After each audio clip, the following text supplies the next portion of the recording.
अब बिंदल साहब जो है उसका पता नहीं क्या वर्शन है, और वो किस आधार के ऊपर जो है वो बोल रहा है।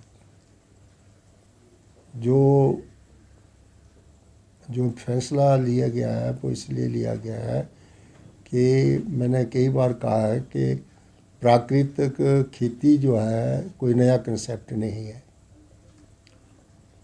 और जो हमारी प्राचीन पद्धति है खेती बाड़ी की उसको प्राकृतिक खेती के रूप में ही जाना जाता है। और उसमें एग्रीकल्चर को बायोकल्चर कहते हैं। खेती बाड़ी के साथ अगर पशुधन नहीं है तो वो खेती बाड़ी नहीं है। एग्रीकल्चर इज़ ए बायोकल्चर, और खेती बाड़ी का ढांचा जो है वो हमारा शुरू से ही बायोकल्चर के साथ रहा है, क्योंकि अब खेती बाड़ी के ढांचे में काफ़ी परिवर्तन आ गया है। खेती बाड़ी मैकेनाइज्ड हो गई है और लोगों ने पशुधन रखना बंद कर दिया है। बहुत से पशु आज सड़कों के ऊपर घूम रहे हैं, और हमने जो है वो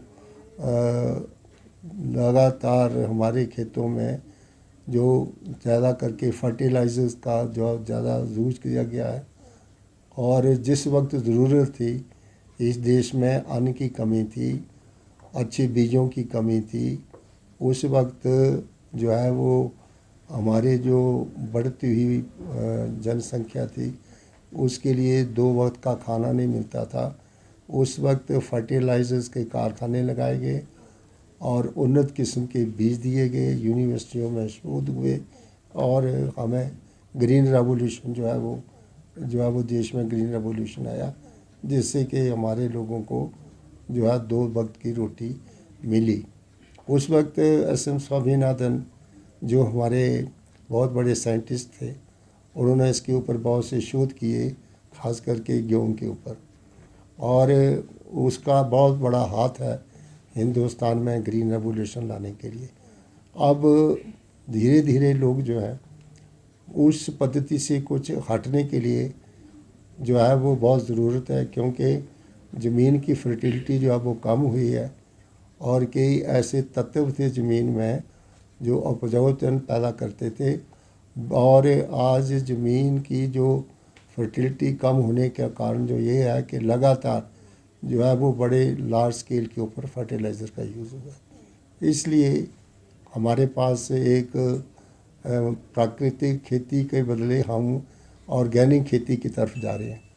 उस ऑर्गेनिक खेती में जो पशुधन है, खास करके गोबर है, गूंत्र है, और इस तरह से कई किस्म की क्रॉप्स बीज जाती हैं, जिसके लिए मल्चिंग जो है वो बहुत ज़रूरी है, ताकि हम उस फर्टिलाइजर्स को, उसकी जो उत्परता है, ज़मीन की जो ताकत है, उसको हम बढ़ाने के लिए इस प्रकार का प्रयास कर रहे हैं।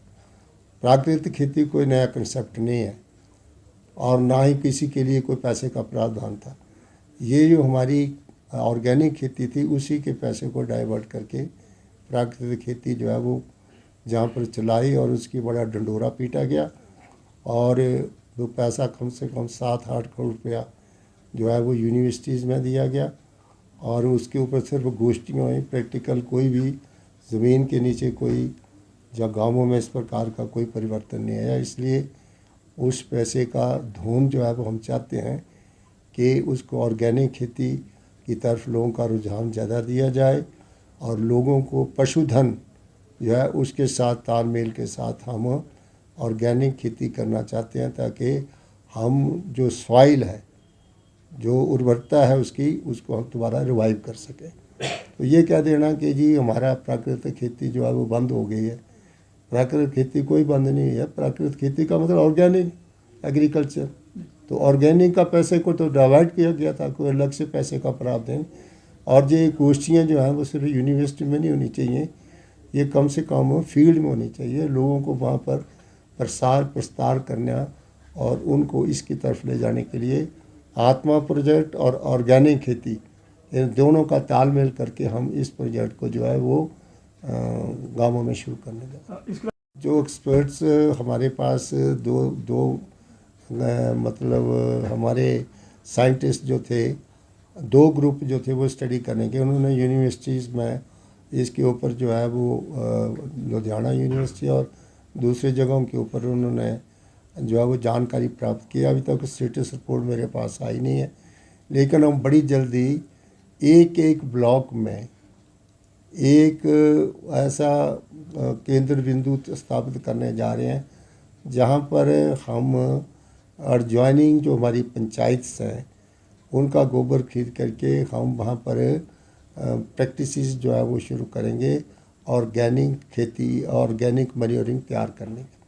तो उसको हम स्लरी बना करके लेयर्स में उसको वहाँ पर बनाएंगे और उसके बाद उसको ड्राई करेंगे सनलाइट से, और सनलाइट से ड्राई करने के बाद वहाँ पर जो है वो इसके कार्यक्रम को हम शुरू करने जा रहे हैं और कोशिश करेंगे कि एक एक ब्लॉक में अगर हमारी सक्सेस स्टोरी अच्छी होगी तो उसको हम आगे भी रेप्लिकेट करेंगे। ऐसी बात नहीं है, क्योंकि हेज़ल नट्स वगैरह जितने नट्स हम देते थे अपने हॉर्टिकल्चर्स को, ताकि जब प्राकृतिक आफत आए, ज़्यादा ओले पड़े तो कई बार सेब वगैरह जो उसको ज़्यादा नुकसान पहुंचता था।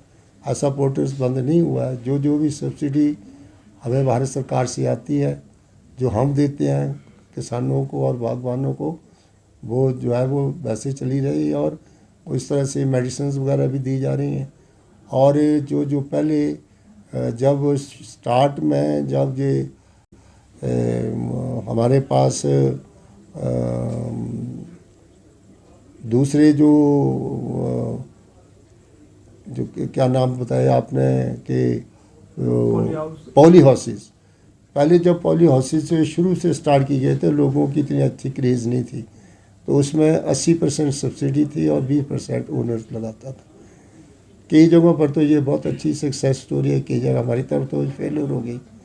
और पॉली हाउसेस जो हैं आज भी उनकी सब्सिडी भारत सरकार ने कम कर दी है, और हम अब भी जहाँ भी इतने हमारे पास पैसा होता है उससे लोगों को हम पॉली हाउसेस लगाने के लिए जो है पैसा देते हैं, ताकि वो अपनी नर्सरियाँ उसमें तैयार कर सकें और समय से पहले जो है उस नर्सरी को तैयार करके खेतों में उसको रोप करके अपनी जो है वो इनकम पैदा कर सके। अभी मैं लाहौर में गया था, उनकी लोगों की डिमांड है कि पॉली हाउसेस हमें इसलिए भी सर्दियों में बहुत ज़रूरी है कि हम नर्सरियाँ रीज करना चाहते हैं, तो वो सब्सिडी हमने बंद नहीं की।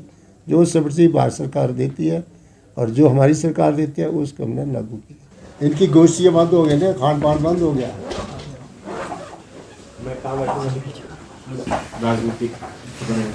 अब राजनीतिक अवसर, राजनीति में जा रहे हैं चुनाव प्रचार में, अब जाएंगे आप, बोलिए।